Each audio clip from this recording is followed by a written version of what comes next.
Hey, morning, guys. Hey, Gilbert.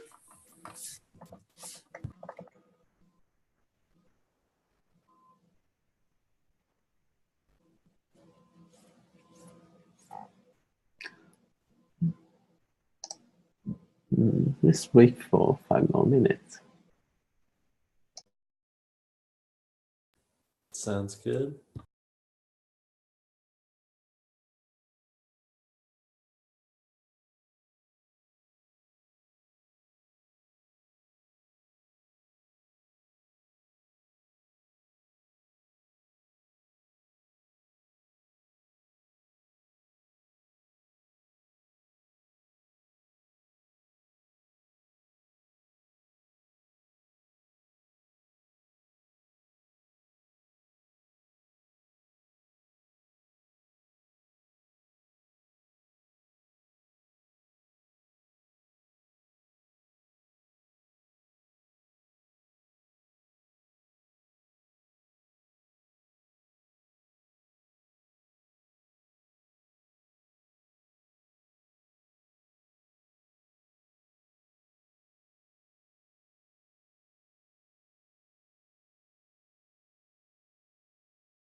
Uh, okay, I think we can get started.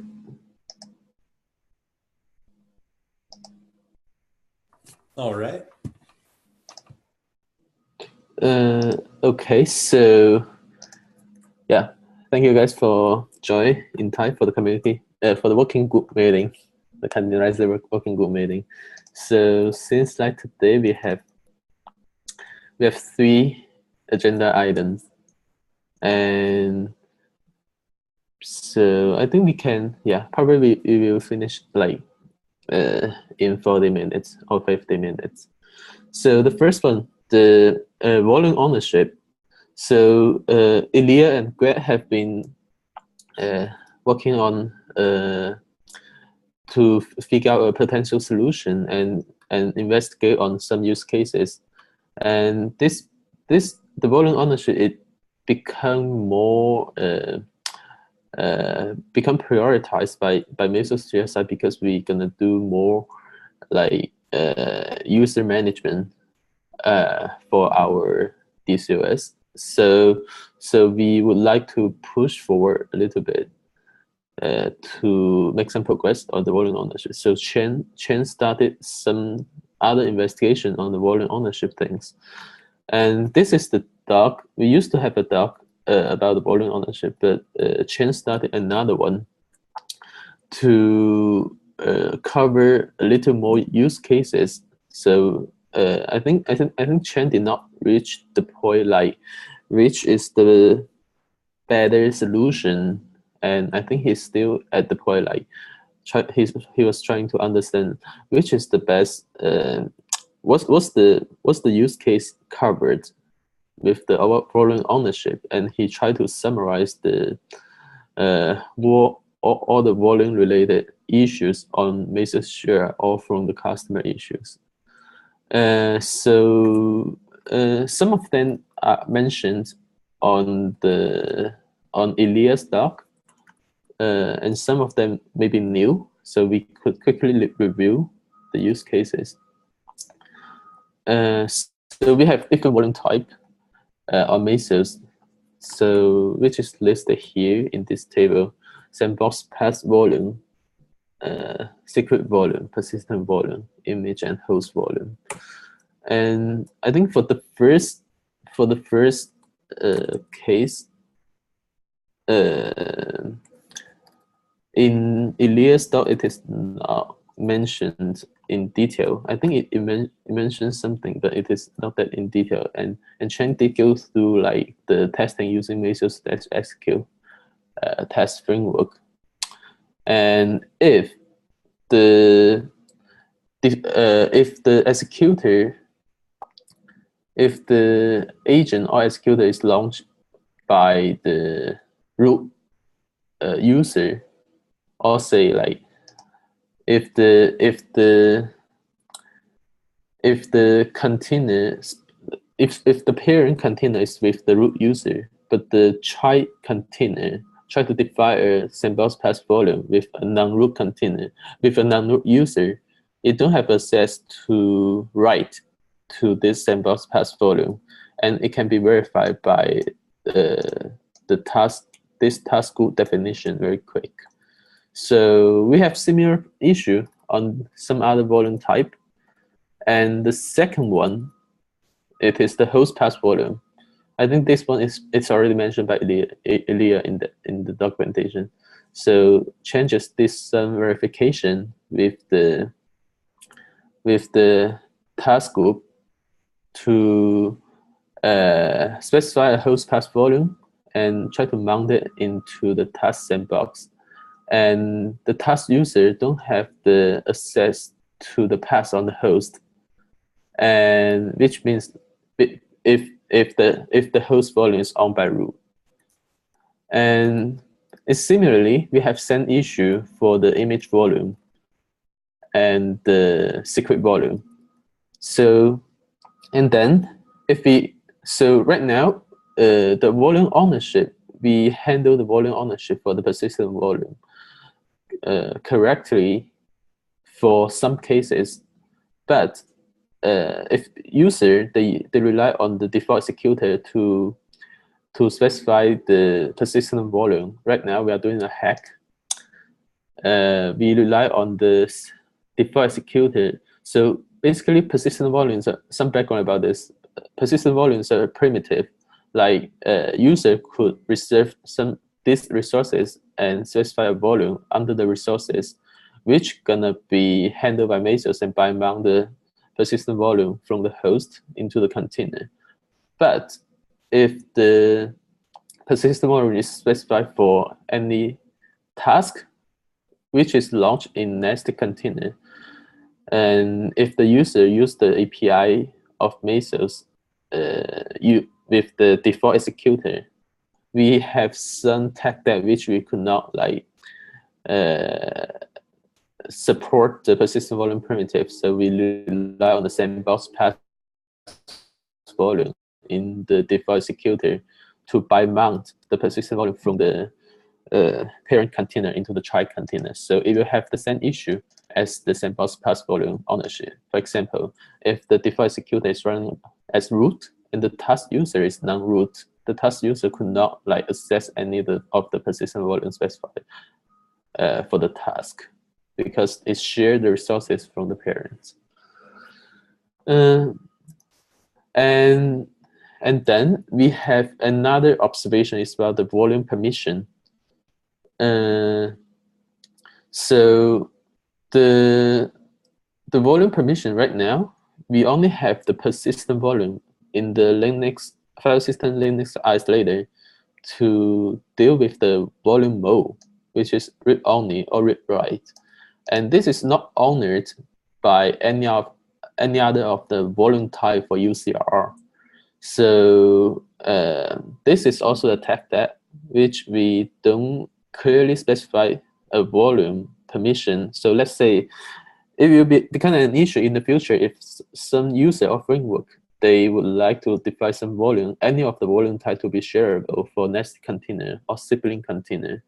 So they might end up with a race. So this one we should also is also a tag that we need to take into consideration.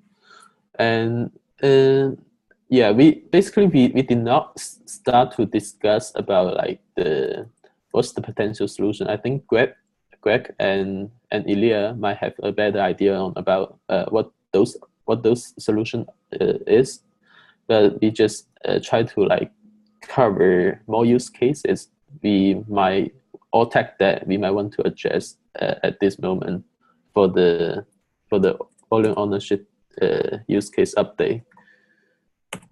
So Greg, I think you sing with Ilya before about like we have two potential solutions. One is the supplementary group, another is use ACL.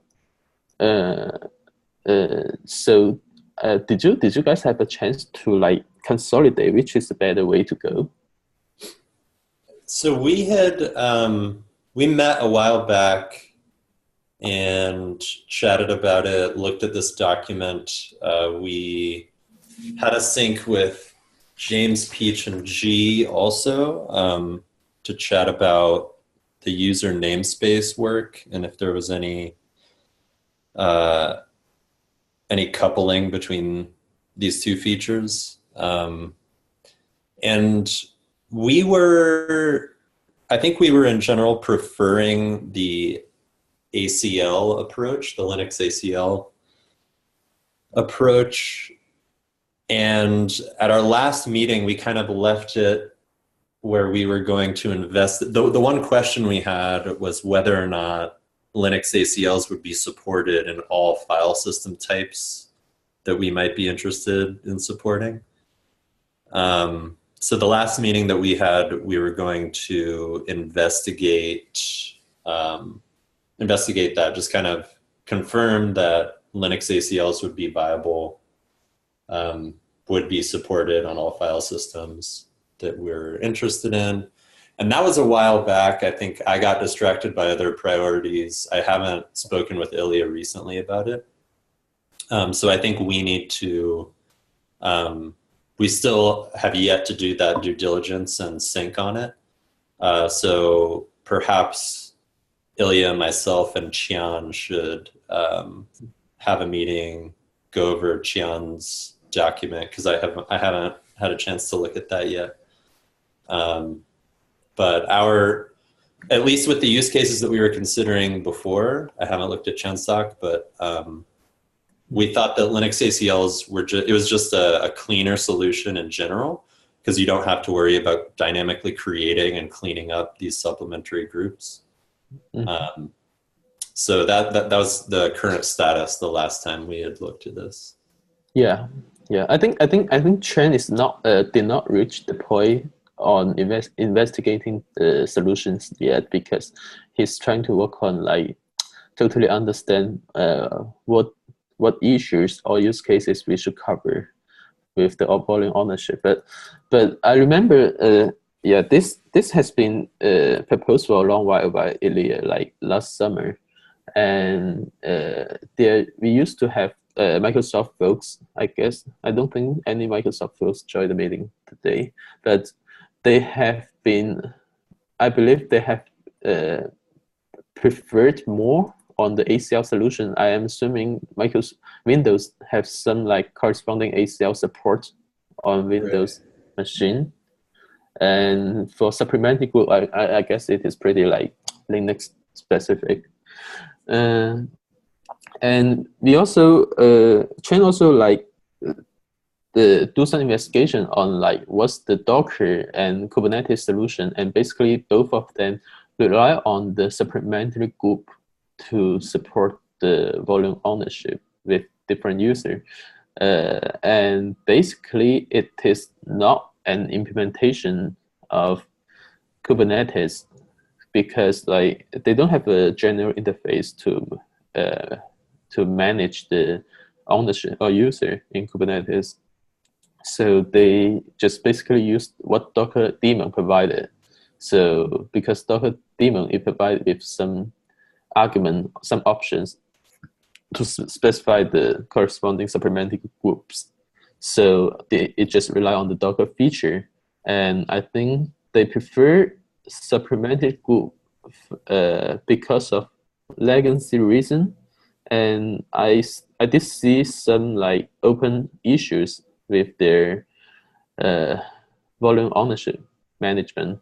So yeah, I guess it's a very good starting from Ilya and Greg to figure out like we have some more some ACL, some other potential solution. And then I feel like it might be likely, if you want to support Windows well on with the volume ownership, we might end up with the ACL.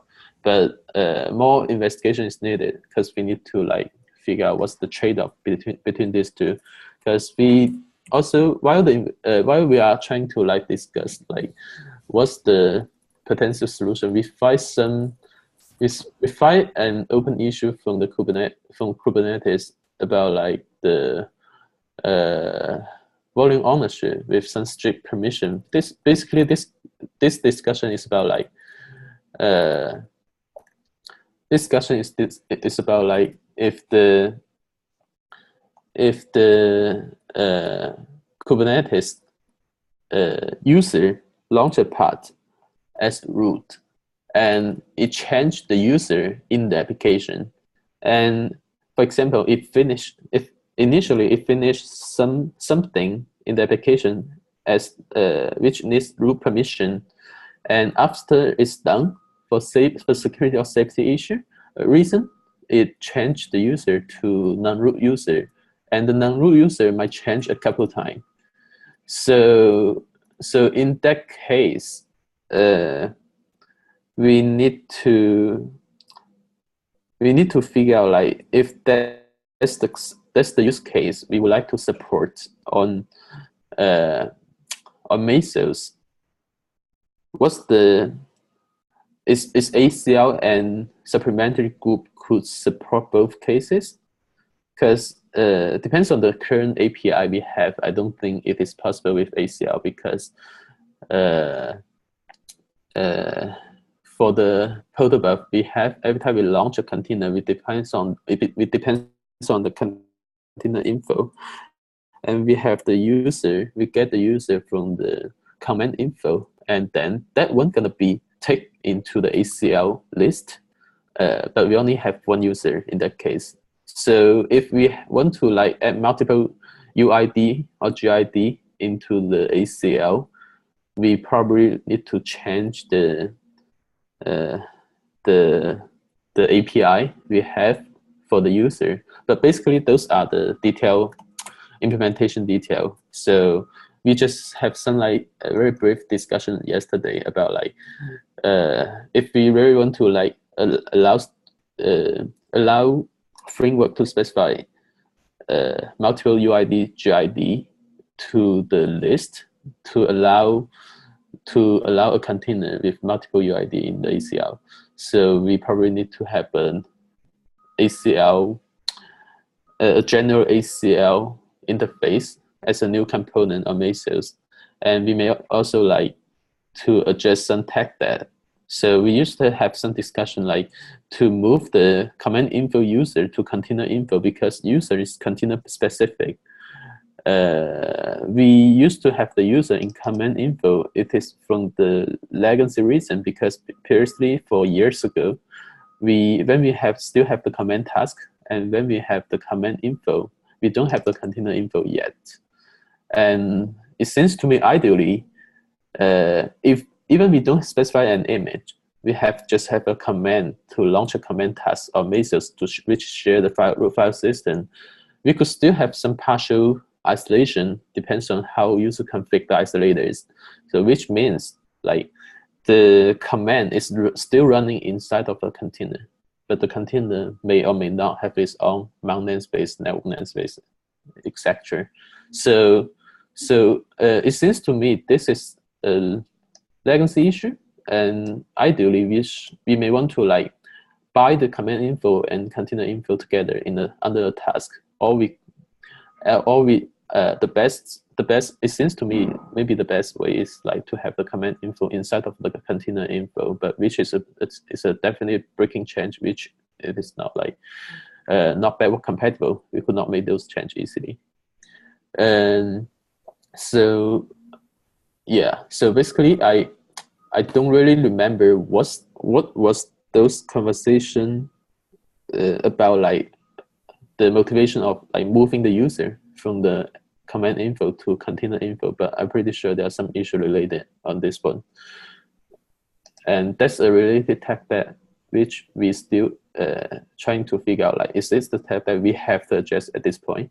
And if for example, if we need to specify multiple user or multiple UID for the ACL to cover the application change user use cases, and if you want to guarantee all those users to have permissions to access the same volume, we probably need to like adjust this one, because we need to change the optional user to repeated or add a new field about which is called repeated UID GID. An application changing users at runtime, is that something that people do in practice? That's something people mention. Something have been doing that with Kubernetes, and we could not. It is not a bug. It is a feature people expected, and I'm not sure how many people expect to behave in that way on Mesos, but I'm assuming this is very security concern. If they care about like the application might do something dangerous, which might modify their persistent volume data, or they should have limited access to some volume, which might change the host file system. So they might want to have this guarantee. Let's say they just do minimal make there from the very beginning as root, and all other things which might impact on some host volume, they are with the non-root user. That might be, I think it is not a very common case, but if some company they are really care about the security, they might end up with this behavior.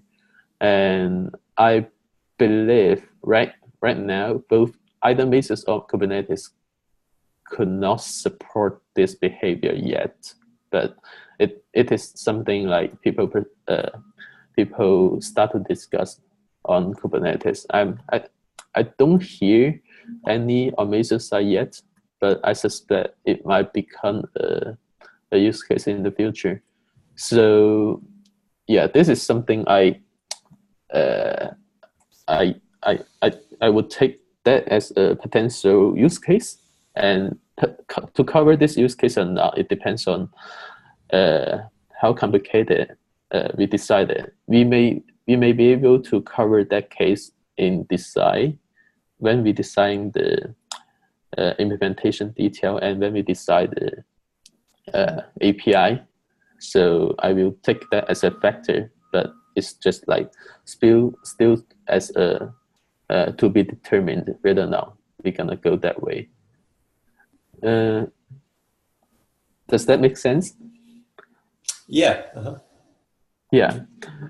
So basically just a brief discussion, and as far as I can see, if we change the API, no matter move the user or adding some new or move the command info, it will be breaking change, which is like hardly happen because we have to like guarantee the backward compatible.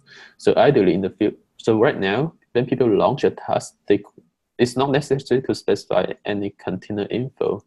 And if you want to specify, have some user in container info, which means user for the peers user, it's somehow a breaking change for them if they want to honor the user from the container info. So, but ideally in the future, I would like to say like, if for any of the framework, they have better for any of the tasks, they specify a container info and command info together. And that will be easier if we have some other protobuf fields which we need to rely on from the container info. And this is some tech debt discussion we have here, and I think maybe later this week or next week, earlier next week, I think I should ask Chen to like schedule a meeting with Greg and Elia to catch up with like what's the investigation left over from in the progress. So we could discuss like which ways to go next time, and we could discuss about like how to distribute the workload so that we can like see if we can land this feature in 1.6, and if not, maybe we should like make the schedule to make it for target for 1.7. Yeah, it seems extremely unlikely to me we would make this in 1.6 if we're going to be cutting an RC in a few weeks. Yeah, because depends on the release policy Greg sent out on the mailing list. We're gonna do 3-month release, which means this is like the early of May, and we're gonna cutting the 1.6 around like by the end of this month for the RC1. So yeah, I don't think we could finish this for 1.6. And another thing, it is like there are many tech that related, not only the user here, it also related to the persistent volume. So right now, persistent volume for nested container in the default executor is totally hack. So if we want to adjust that together with the ownership issue, because the hack, it is unresolvable for the ownership. If we want to resolve that, probably we need to do some refactoring and then introduce some new agent API to support nested container persistent volume primitive. So that one there was some discussion before, and it might take like 4 to 6 weeks, which is not a trivial task. So yeah, probably we should schedule a meeting next week and discuss like what's the best way to address the tech debt and then support the volume ownership feature.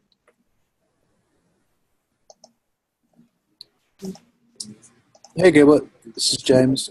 Thanks for this talk. It looks really interesting. I didn't see a link to it anywhere, so oh yeah, sorry. Could you share it around? And it probably might be a good document to get mailing list feedback from as well, because I think a lot of people on the mailing list have probably tried to play with different volume configurations and probably running to the similar sorts of problems. So I think that'd be helpful. Sorry, I should have done that. Makes sense. Probably a few general comments with regards to ACLs. Windows only has ACLs.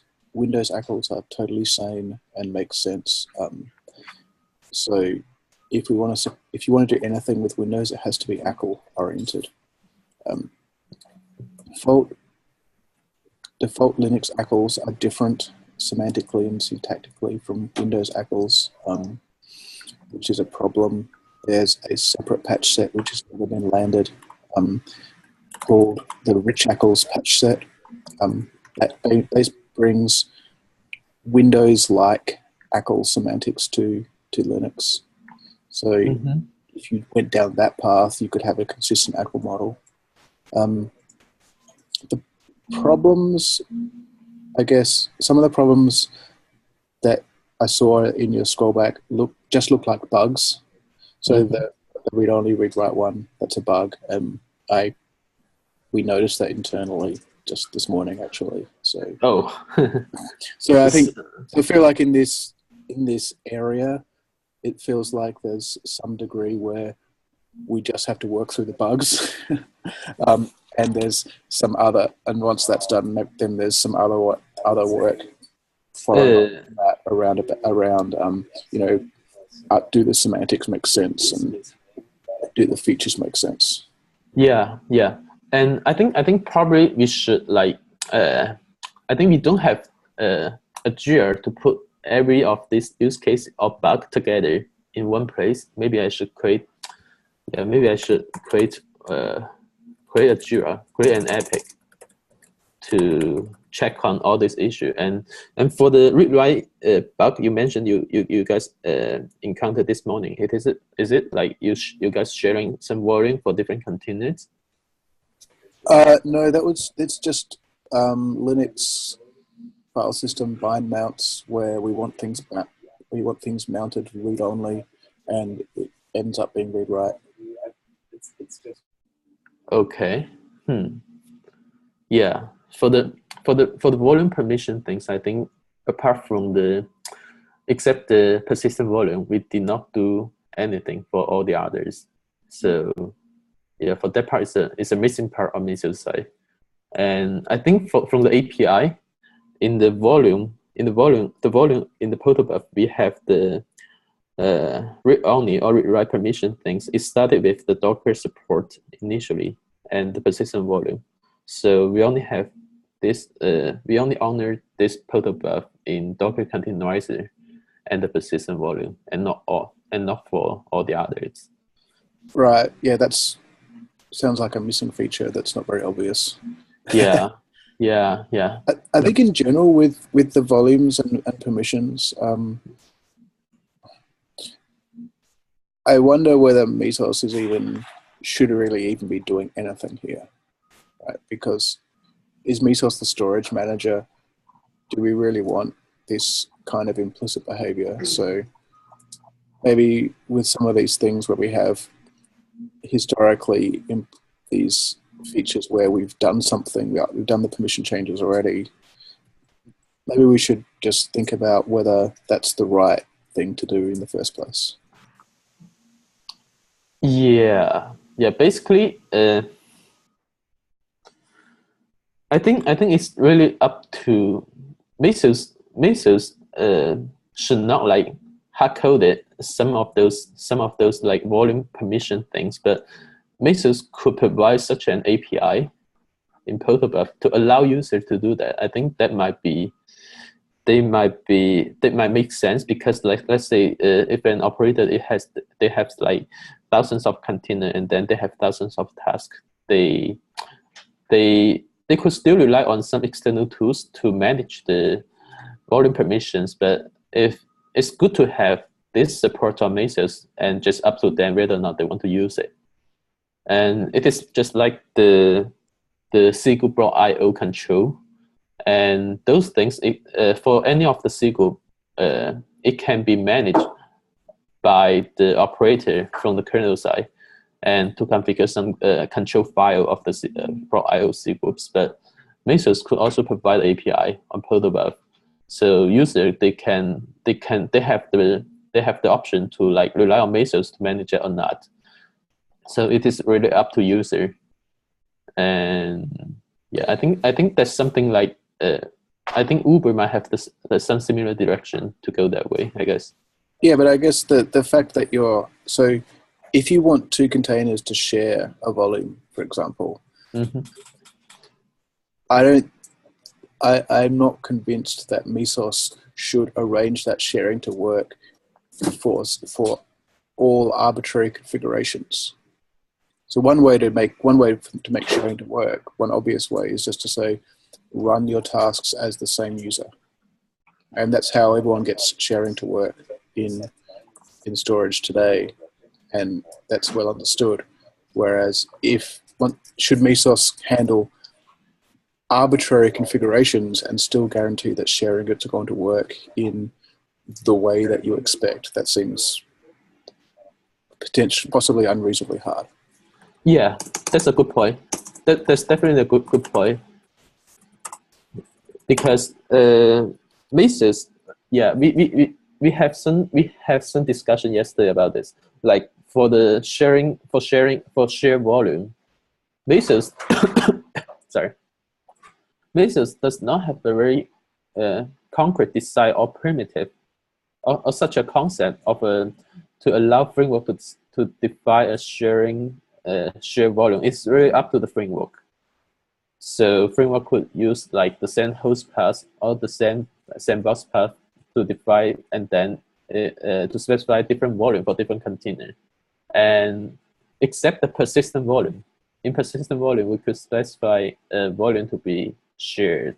But for all the others, Mesos does not have this like management of like how to define a volume to be shared. And for those shared volume, because Mesos does not define that, so Mesos does not have the responsibility to make sure every container with different user have the access. It is really up to the user how user configure it.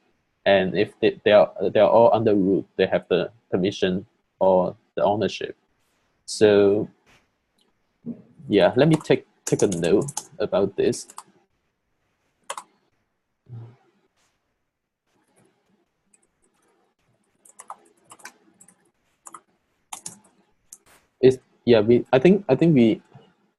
I need to think a little deeper about this, because it might not be like something Mesos should manage. It might be a mess if Mesos really like manage some of them, and then the user end up with like could not change it when the container is running. So it might be something Mesos does wrong. Yeah. I think addressing some of the underlying issues that you talked about in the problem stuff, like where the user comes from and those kinds of things, I think that probably makes the end result easier to achieve. Yep, makes sense. So James, I'm guessing then that would be a solution that would work for you guys, for example, if you just had to run tasks as the same user to share a persistent volume?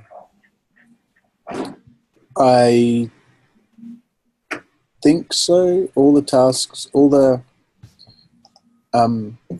cases I know of where we use persistent volumes are associated. The persistent volumes are associated with a single service at the scheduler level, so they're the same thing.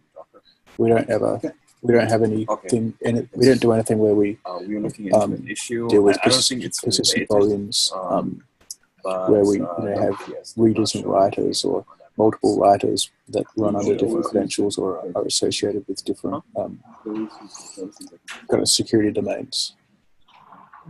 Okay. That seems much more like file systems sort of use case, which is Yeah, if we could get away with a simple approach like that, like if that really works for most of the use cases out there, I think that would be great. I think a lot of it, my preference with these things tends towards like, doing something really simple and easy to understand with well-defined semantics that you can explain to people. Mm-hmm.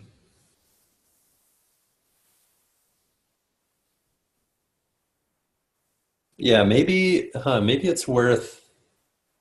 I feel like with something like that, we kind of need to determine if there are any users out there who, like, for whom that would not work. So maybe we should shoot an email out on the user list to see what people think. Yeah, I mean, part of this also comes down to the long-standing, I hesitate to say issue, but the long-standing issue about whether the user is like a host user or a container user. Right? So there's still, I feel like there's still some confusion or differences of opinion about that.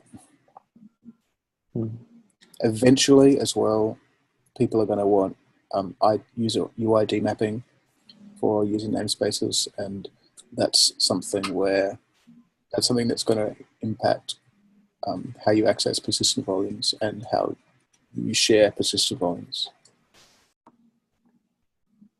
Yeah.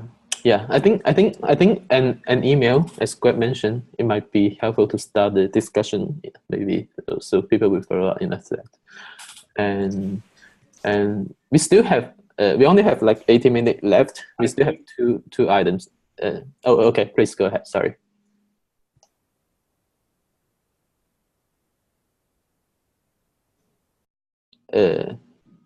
Is anyone want to mention something?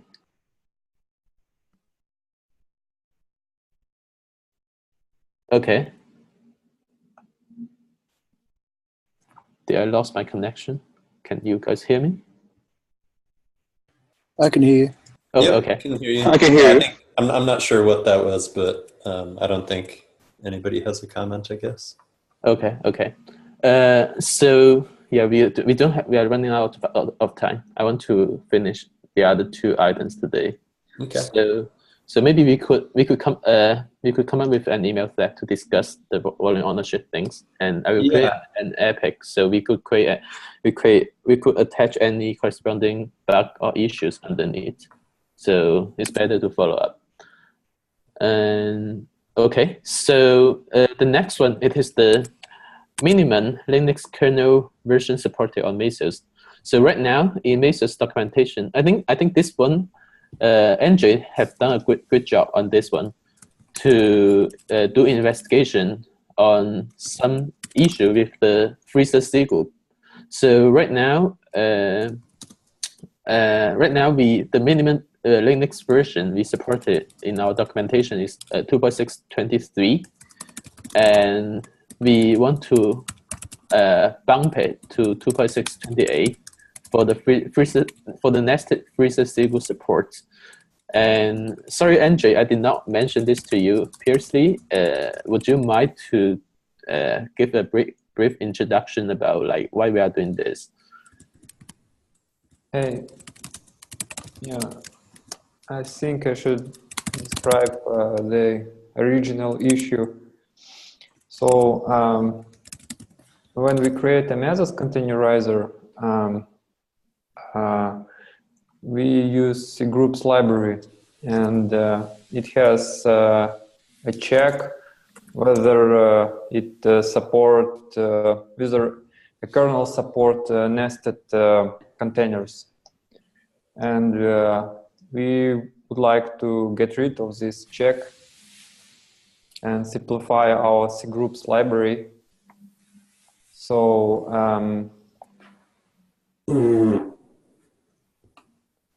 we would like to increase minimum kernel version as 2.628 supports freezer C group. Yep. Yeah.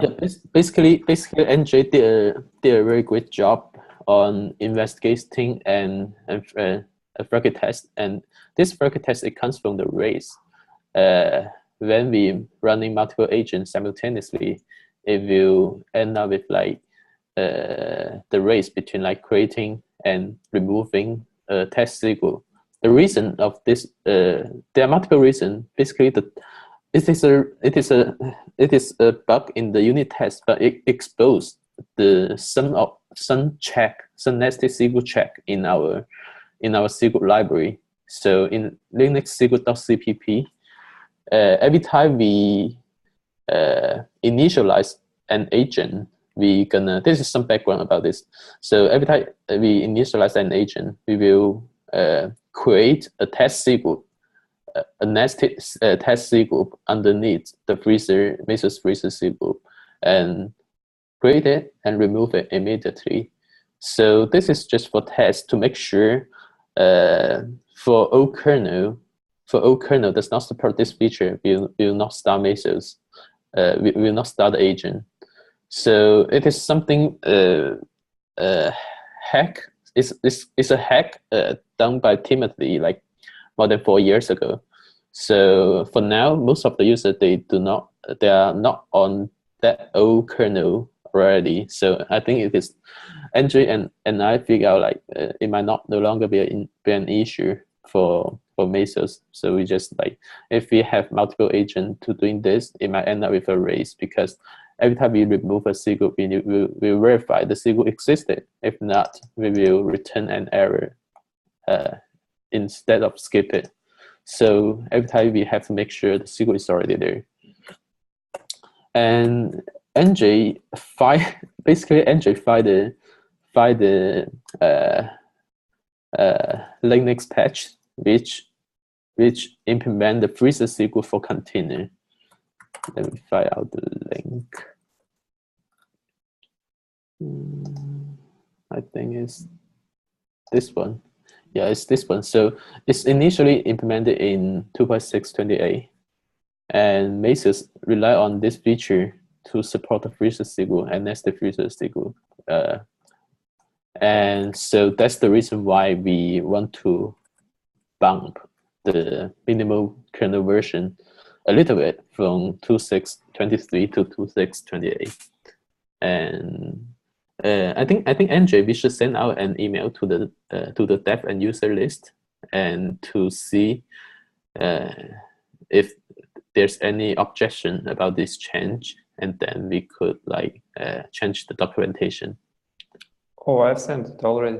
Oh, okay. Yeah. I did not realize that. Thanks.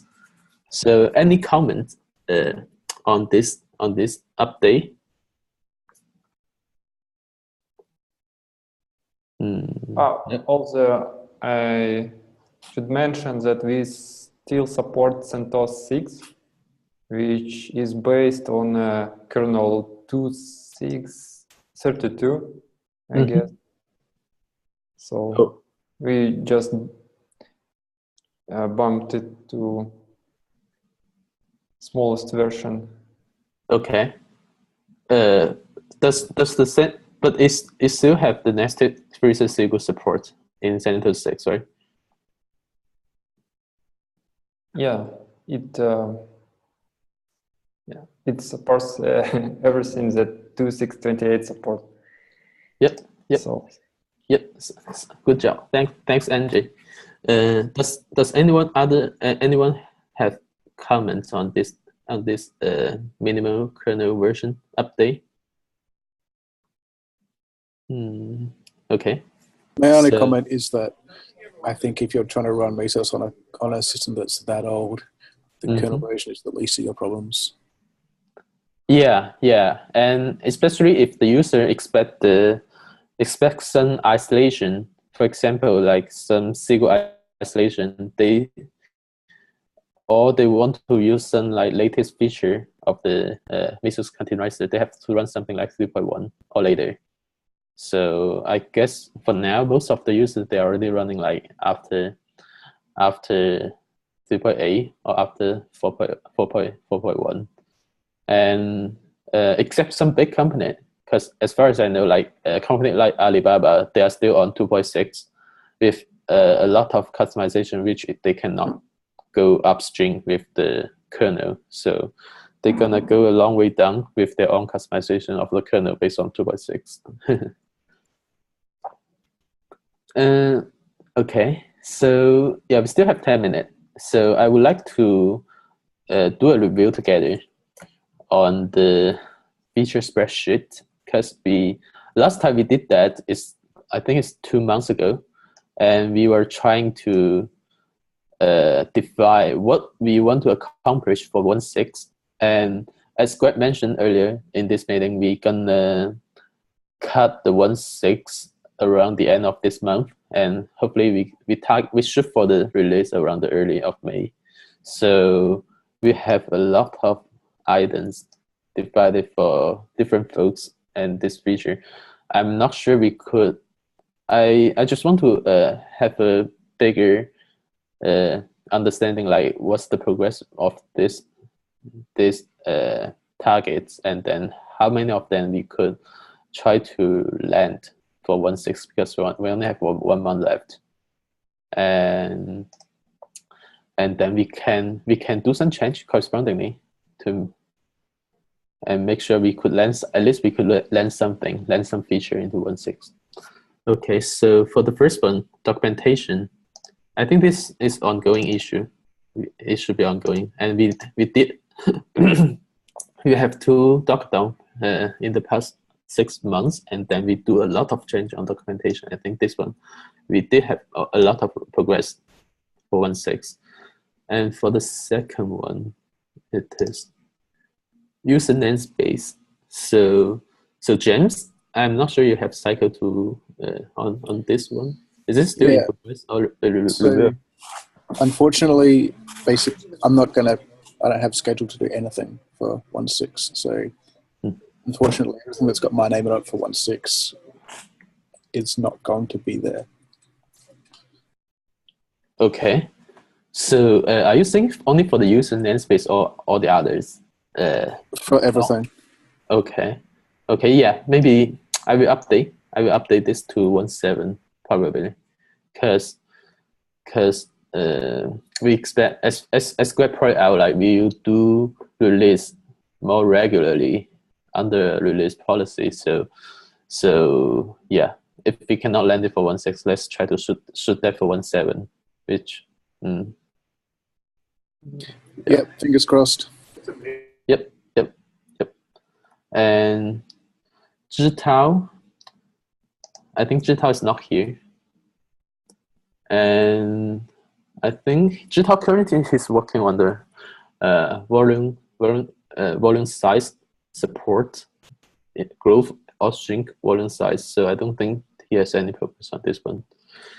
And for SecCom, ENX, is ENX here?